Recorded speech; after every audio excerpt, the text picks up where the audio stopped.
안녕하십니까. 이범웅입니다. 경제학 입문 3주차 첫 번째 시간입니다. 먼저 지난 시간에 했던 거 잠깐 살펴보고 넘어가도록 하겠습니다. 지난 시간 2주차에는 맨큐의 경제학의 기본 원리, 기본 원리 5번째서부터 10번째까지 했고요. 그리고 경제학 연구 방법론에 대해서 말씀을 드렸습니다. 경제학의 기본 원리, 맨큐의 경제학의 기본 원리 중에 이제 두 번째 큰 주제가 개별 경제 주체의 상호작용에 관한 원리였죠. 그래서 크게 5번째 기본 원리가 자유거래는 사람을 이롭게 한다라는 것이었습니다. 그래서 모든 경제 주체는 자기 자신의 이익을 극대화하기 위해서 거래를 하고 그러면서 또 이제 경쟁을 합니다. 근데 이렇게 경쟁하는 게 좀 안 좋아 보일 수도 있는데요. 그럼에도 불구하고 다른 모든 사람들로부터 스스로 고립되는 것보다 서로 거래를 함으로써 더 많은 이득을 얻을 수 있다라고 하는 거 생각을 해보시면 좋을 듯 싶습니다. 자, 6번째 기본 원리는 일반적으로 시장은 경제활동을 조직하는 좋은 수단이다라는 것입니다. 시장 경제는 기본적으로 수많은 가게와 기업이 시장에서 상호작용하면서 분산된 의사결정에 의해 자원 배분이 이루어지는 경제체제이다라고 말할 수 있습니다. 의사결정 과정이 분산되어 있고 또 수많은 경제 주체들이 자기 자신의 이익만을 추구함에도 불구하고 경제활동을 조직화해서 사회생활 전반적으로 향상시키는 유효한 수단이 바로 시장이다라고 생각을 해볼 수 있죠.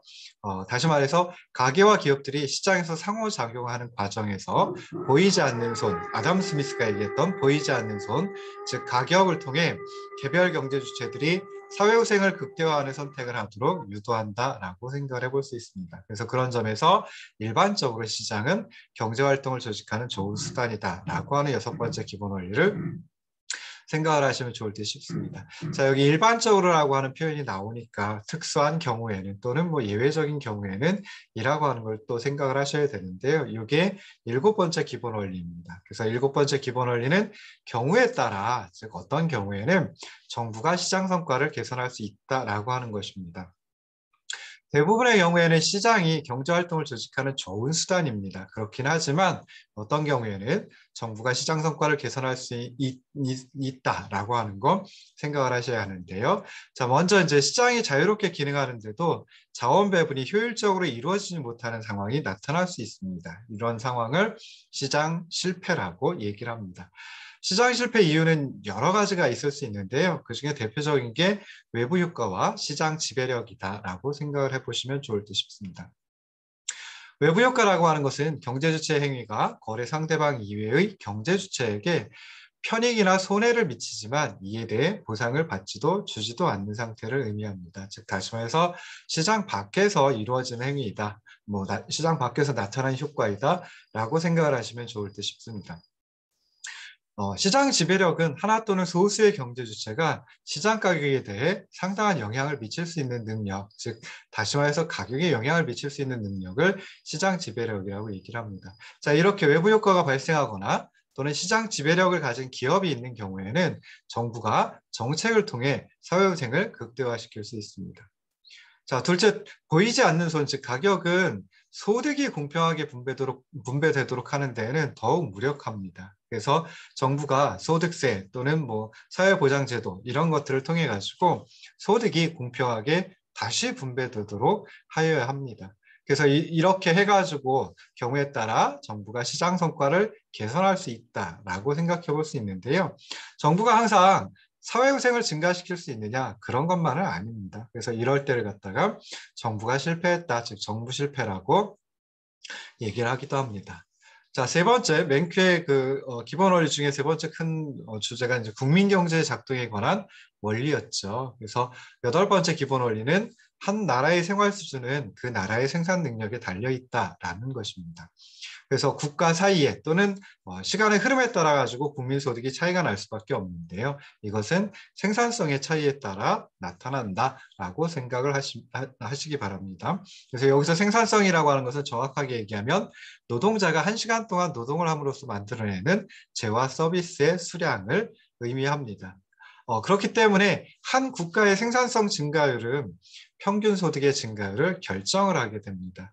따라서 국민 소득을 증가시키기 위해서는 교육, 훈련 등을 통해서 노동자의 자질을 높이고 그리고 생산 설비에 대한 투자를 높여 생산성을 높여야 한다라고 하는 결론을 또 내릴 수가 있습니다. 9번째 기본 원리는 통화량이 지나치게 늘면 물가는 상승한다라는 것입니다. 그래서 지속적으로 높은 인플레이션, 즉 지속적으로 높은 물가 상승은 사회적으로 많은 비용을 유발할 수 있습니다. 그렇기 때문에 물가 상승률을 낮은 수준으로 유지하는 것이 바람직하다라고 생각해 볼 수 있습니다.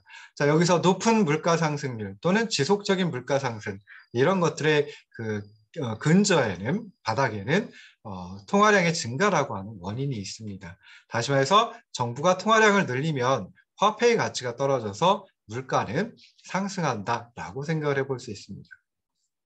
자, 10번째 마지막 기본 원리는 단기적으로는 인플레이션과 실업 사이에 상충 관계가 있다라는 것입니다. 그래서 인플레이션율 높은 것도 안 좋은 거고요. 실업률이 높은 것도 안 좋은 거죠. 인플레이션율도 낮추고 실업률도 낮추는 것이 바람직하다라고 생각해 볼 수 있는데요.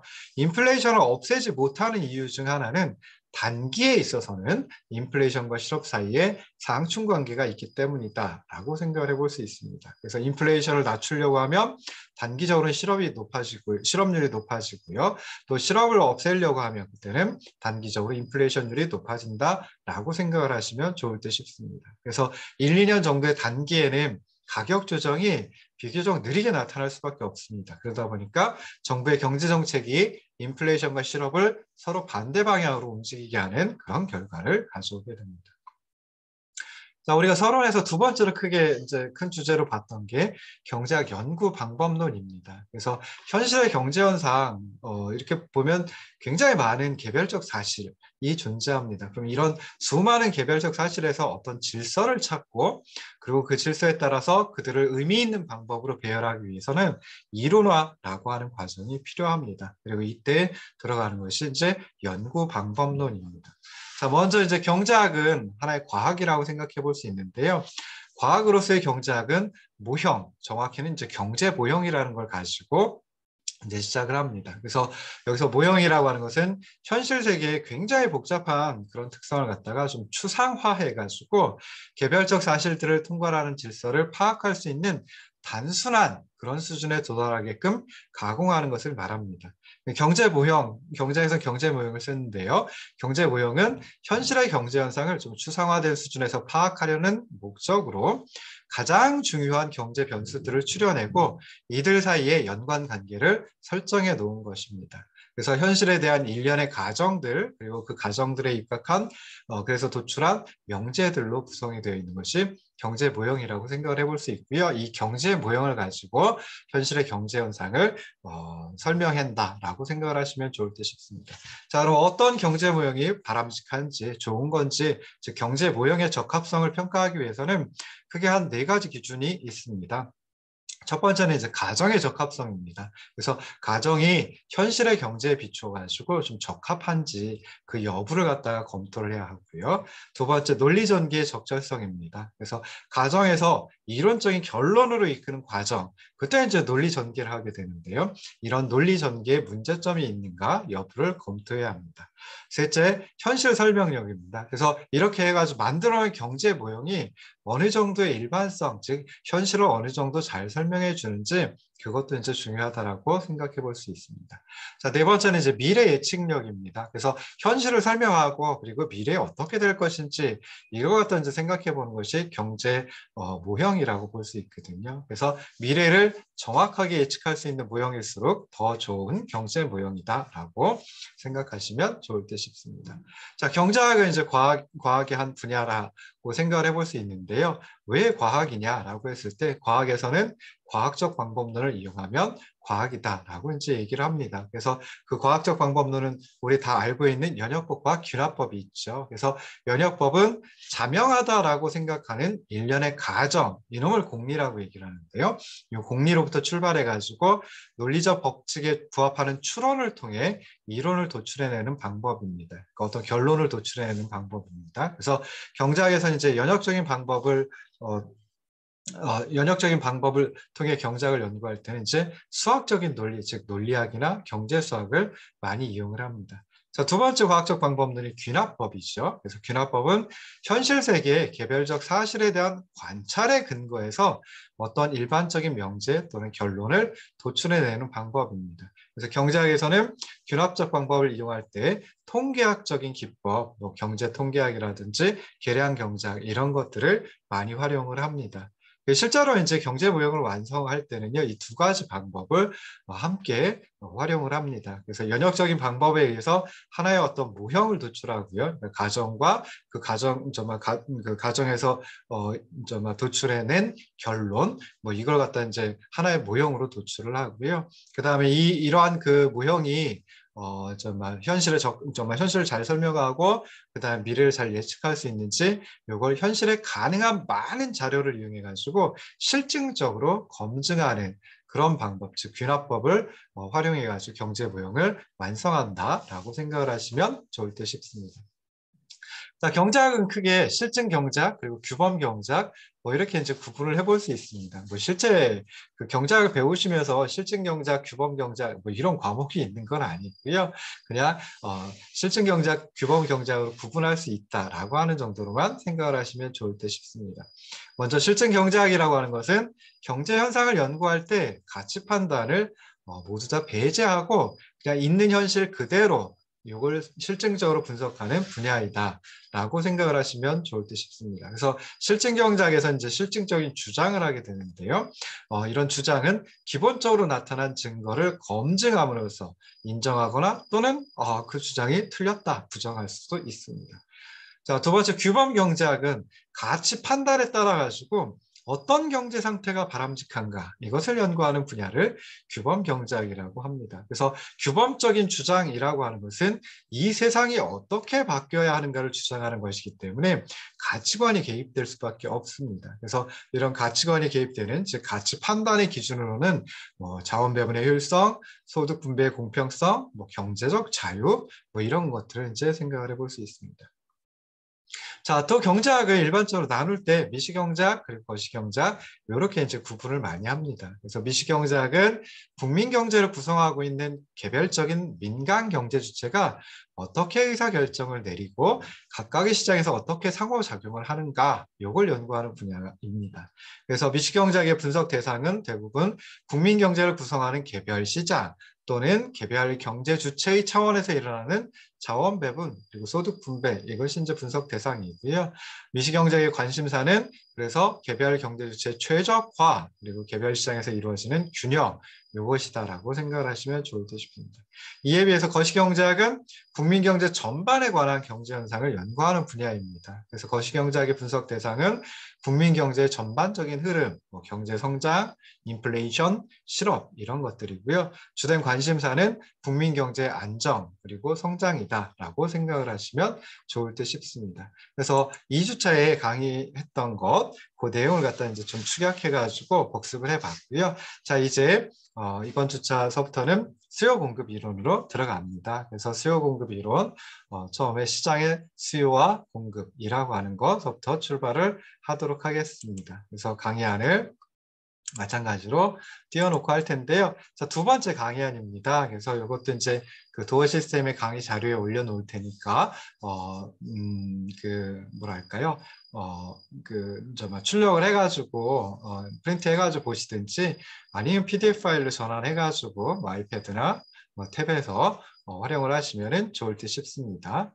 자, 수요 공급 이론. 제일 먼저 나오는 게 이제 시장의 수요와 공급. 그러니까 수요란 무엇이고 공급이란 무엇인지, 그리고 이제 균형까지도 살펴보게 됩니다. 그래서 수요와 공급은 각 재화의 생산량 그리고 가격을 결정하는 역할을 합니다. 그래서 생산이 되면 그러니까 얼마만큼 생산이 된다라고 하면은 그게 이제 시장에서 팔리게 되죠. 누군가가 구입을 하게 됩니다. 그래서 그걸 갖다 이제 전부 다 팔린다라고 하면은 생산량 그 자체가 거래량이다, 거래되는 양이다라고 생각을 해볼 수 있습니다. 그래서 수요와 공급이라는 것은 시장 경제 체제를 움직이는 원동력이다라고 생각을 해볼 수 있습니다. 그래서 이 수요 공급 이론에서 결국 하려고 하는 것은 어떤 사건이나 정책이 경제에 어떤 영향을 미치는가, 정확하게 시장에 어떤 영향을 미치는가, 이걸 갖다 이제 살펴보려고 하는 겁니다. 그래서 사건이나 정책이 수요와 공급에 어떤 영향을 미치는지 먼저 알아봐야 되는데요. 그냥 간단하게 생각해 보면 어떤 그 사건이라든지 어떤 사건이 발생했다 또는 정책에 새로운 정책이 도입되거나 뭐 기존에 있던 정책이 변화되었다라고 하면은 이게 어떤 한 시장의 개별 경제 주체의 선택에 영향을 미치게 됩니다. 그럼 개별 경제 주체의 선택이 이제 변화를 한다라는 거죠. 그러면은 이것이 이제 수요의 변화 또는 공급의 변화 또는 수요와 공급 모두의 변화로 나타나게 되고요. 그러면 시장에서 형성되는 균형이 변화를 하게 됩니다. 그래서 결국 이제 경제 상태가 변화하는 그런 결과를 가져오게 됩니다. 그래서 우리가 살펴보려고 하는 거, 이 부분에서 시장의 수요와 공급, 여기서 살펴보려고 하는 것은 이제 결국 사건이나 정책이 변화했을 때 그때 시장에서의 균형이 어떻게 변화하는지 이걸 살펴보는 게 이제 주된 목적이다라고 생각을 하시면 좋을 듯 싶어요. 자, 먼저 보셔야 될 게 그러면 시장이라고 하는 거죠. 그래서 시장이란 무엇인가? 그리고 이제 우리가 주로 다루게 되는 게 이제 경쟁 시장, 정확하게 얘기하면 완전 경쟁 시장인데요. 그래서 이 시장에 대해서 먼저 살펴보도록 하겠습니다. 시장이란 무엇이냐라고 했을 때 특정한 재화 또는 서비스를 사고 파는 사람들의 모임, 즉 다시 말해서 거래가 이루어지는 상황, 이걸 갖다가 시장이라고 얘기를 합니다. 그래서 시장은 뭐 구체적인 정말 모습을 띌 수도 있죠. 뭐 부산진 시장이라든지 또 뭐가 있을까요? 뭐 이렇게 이제 구체적인 시장의 형태를 취할 수도 있는데요. 그렇지 않고 사고자 하는 사람 그리고 팔고자 하는 사람 이 둘이 어떤 모습으로든 하여튼 간에 모임을 갖는다라고 하면 그걸 갖다 시장이라고 얘기를 합니다. 그래서 뭐 인터넷 시장, 뭐 인터넷 상거래 뭐 이런 표현 많이 쓰죠. 그럼 그것은 이제 인터넷이라고 하는 걸 통해 가지고 사고자 하는 사람, 팔고자 하는 사람이 모여 있기 때문에 시장이라고 생각을 하시면 좋을 듯 싶습니다. 그래서 소비자들은 집단적으로 그 재화 또는 서비스에 대한 수요, 거대한 힘, 수요를 갖다 결정을 하고요. 생산자들은 또 집단적으로 공급이라고 하는 거대한 힘을 결정을 하게 됩니다. 그리고 이 거대한 두 상반된 힘, 수요와 공급이 시장에서 맞닥뜨리게 되는 거죠. 그리고 두 힘이 같을 때 그때를 갖다가 균형 상태이다라고 얘기를 합니다. 자, 그러면 이제 경쟁 시장이란 무엇이냐라고 했을 때 경쟁 시장이라고 하는 것은 수요자와 공급자가 매우 많아서 개별 수요자, 즉 한 놈의 수요자, 그리고 개별 공급자, 한 놈의 공급자가 시장 가격에 영향을 미치지 못하는 그런 시장을 의미합니다. 그래서 경쟁 시장의 가장 중요한 조건은 프라이스 테이커, 영어로 프라이스 테이커라고 하고요. 이걸 우리말로는 가격 수용자 또는 가격 순응자 뭐 이렇게 이제 표현을 하기도 합니다. 가격 수용자라고 하는 표현을 많이 쓰는데요. 자, 그래서 경쟁 시장의 가장 중요한 조건은 프라이스 테이커라고 하는 가격 수용자 조건이다. 다시 뒤에 잠깐 더 설명을 드리도록 하겠습니다. 그래서 피자 시장을 보면 피자의 공급자, 즉 피자 가게들, 그리고 피자의 수요자, 피자를 사 먹는 소비자들이 굉장히 많죠. 그러다 보니까 시장에서 가격이 형성되면 그 가격을 주어진 걸로 받아들이기만 한다라고 생각을 해볼 수 있습니다. 자, 완전 경쟁 시장하고 불완전 경쟁 시장, 완전 경쟁이 아닌 시장을 불완전 경쟁 시장이라고 생각을 하시면 되겠죠. 그래서 경제 이론에서 가장 이상적인 시장이다라고 하는 시장이 바로 완전 경쟁 시장입니다. 완전 경쟁 시장은 크게 한 4가지 조건을 만족시키는 시장입니다. 첫 번째는 수요자와 공급자의 수가 너무 많아서 시장 가격에 영향을 미치지 못한다. 그래서 이걸 간단하게 가격 수용자 조건이라고 얘기를 합니다. 두 번째는 공급자들은 모두 동질적인 재화를 생산 공급한다. 공급자, 뭐 대부분 재화 서비스 시장에서는 기업이 공급자 역할을 하겠죠. 그래서 정말 기업들이, 그러니까 어떤 한 시장의 공급 측면에 참여하는 기업들이 모두 다 동질적인 재화를 생산 공급한다. 요거는 이제 동질적인 재화라고 하는 조건으로 얘기를 많이 합니다. 자, 세 번째는 이제 모든 경제적 자원은 경제의 어느 부문으로든 자유롭게 이동을 할 수 있다라고 하는 조건이 있습니다. 그래서 얘는 자원의 자유로운 이동 조건이다라고 부릅니다.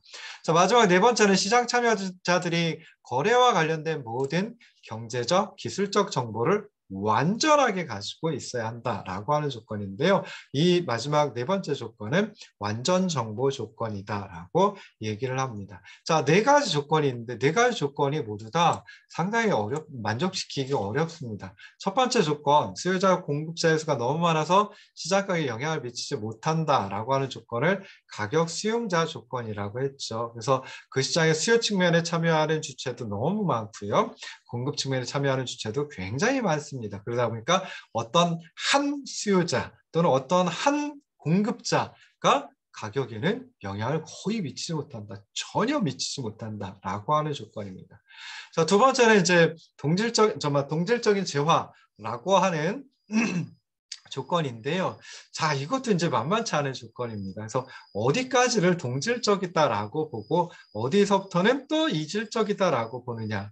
이게 참 쉽지는 않거든요. 그래서 뭐 예를 들어 가지고 또 과자 시장이다라고 하면 뭐 예를 들어 제가 좋아하는 게 제크라고 하는 크래커 좋아하고요. 새우깡이라고 하는 스낵을 또 좋아합니다. 그러면 제크하고 새우깡이라고 하는 두 종류의 과자이죠. 그러니까 과자라고 하는 점에서 동질적이다라고 볼 수 있는데요. 제크는 크래커이고 그 다음에 새우깡은 스낵이기 때문에 얘가 그런 점에서 보면 좀 동질적이지 못하다 뭐 이렇게 이제 생각을 할 수도 있습니다. 그래서 이걸 갖다가 이제 좀 정확하게 하기 위해서 학자들, 경제학자들이겠죠. 그 다음에 이제 기업에 계신 분들, 그 다음에 이제 소비자와 관련된 연구를 하시는 분들, 정부 뭐 이렇게 모여가지고 표준산업 분류표라고 하는 걸 만들었습니다. 그래서 표준산업 분류표에는 대분류가 있고요. 그 다음에 중분류, 그 다음에 세분류, 세세분류 뭐 이렇게 해가지고 굉장히 크게 분류하고 그 크게 분류한 거 하나마다 또 중분류하고 그 하나하나마다 세분류하고 그리고 또 그 세분류 하나하나마다 세세분류하고 이렇게 해가지고 뭐 예를 들어 나는 연구를 할 때 요 세분류 그 속한 것들은 동질적이다라고 두고 연구를 할래.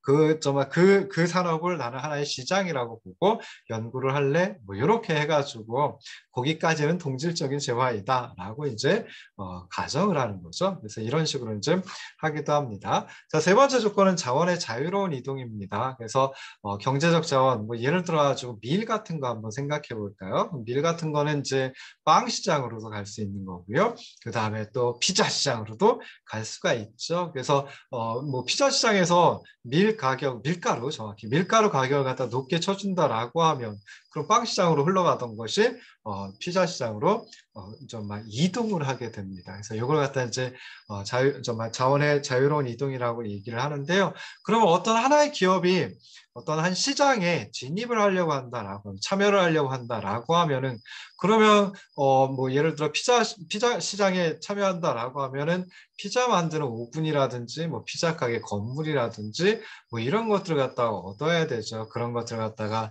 구입을 한다든지 아니면은 뭐 임대를 한다든지 뭐 해야지 그 피자 시장에 참여를 할 수가 있는 겁니다. 그래서 그렇지 않으면은 그런 피자 시장에 참여를 못 하게 되겠죠. 그래서 요 자원의 자유로운 이동이라고 하는 것은 기업의 자유로운 진입과 또 어떤 경우에 빠져나갈 경우도 있죠. 그래서 기업의 자유로운 진입과 이탈이라고 하는 조건으로 또 바꾸어서 부르시는 분들도 간혹 있습니다. 자, 마지막 조건은 완전 정보예요. 자, 앞에 세 가지 조건을 만족시킨다라고 하더라도 네 번째 조건 완전 정보를 만족시키기에는 상당히 어렵습니다. 그래서 뭐 수요 측면에 참여하는 주체들 그리고 공급 측면에 참여하는 주체들이 경제적 정보, 기술적 정보, 그러니까 경제적 정보 그러면 뭐 가장 중요한 게 가격 그리고 뭐 우리가 흔히 원가라고 부르는 것들이 되겠죠. 그다음에 기술적 정보는 어떤 생산 기술을 이용해 가지고 즉 어떤 원료를 이용해 가지고 또 어떤 그 기계를 이용해 가지고 피자를 만들어내는지 이런 정보를 모두 다 알고 있어야 된다라는 것입니다. 근데 이런 경제적 정보, 기술적 정보 이런 것들을 그 기업, 즉 공급 측면에 참여하는 주체들은 그래도 잘 알 수 있겠죠. 그런데 수요 측면에 참여하는 주체들은 알기가 쉽지 않습니다. 그리고 여기다가 이 정보라고 하는 것은 과거의 정보, 그리고 현재의 정보, 그리고 미래의 정보까지도 완벽하게 알고 있어야 된다라고 하는 것까지 포함을 하거든요. 근데 과거, 현재의 정보는 그래요. 뭐 어떻게 하다 보면 알 수도 있겠죠. 열심히 들고 파면. 근데 미래의 정보는 이거는 어떻게 알겠어요? 그래서 사실은 만족시키기 상당히 어려운 조건이다. 뭐 이렇게 이제 생각을 하셔도 좋을 듯 싶습니다. 자, 이런 네 가지 조건을 모두 다 만족시키는 시장을 완전 경쟁 시장이라고 하는데요.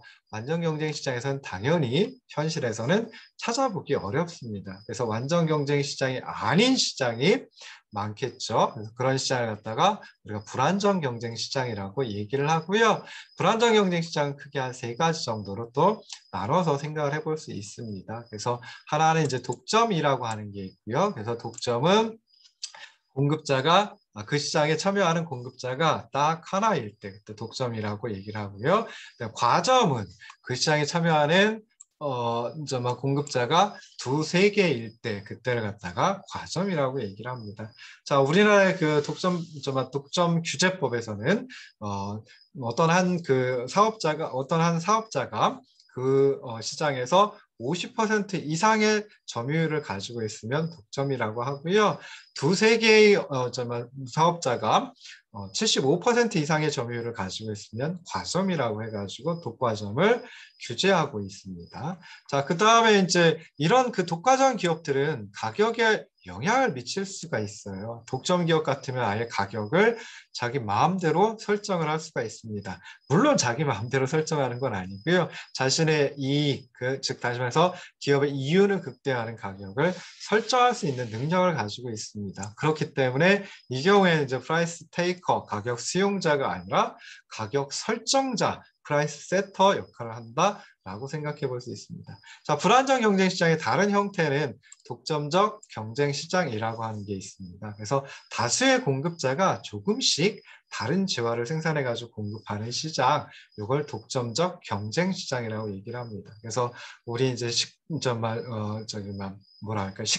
생각하시면 좋을 듯 싶어요. 그래서 식당마다 조금씩 음식의 종류가 다르죠. 그렇긴 하지만 그 식당들끼리 서로 조금씩 다른 음식을 만들어내고는 있지만 식당들끼리는 또 경쟁을 합니다. 그래서 서로 다른 음식을 독점적으로 만들어서 공급하지만 그렇지만 시장에서는 또 경쟁을 하는 이런 경우가 이제 독점적 경쟁 시장이다라고 생각을 하시면 좋을 듯 싶습니다. 자, 잠깐 쉬었다가 다시 돌아오도록 하겠습니다.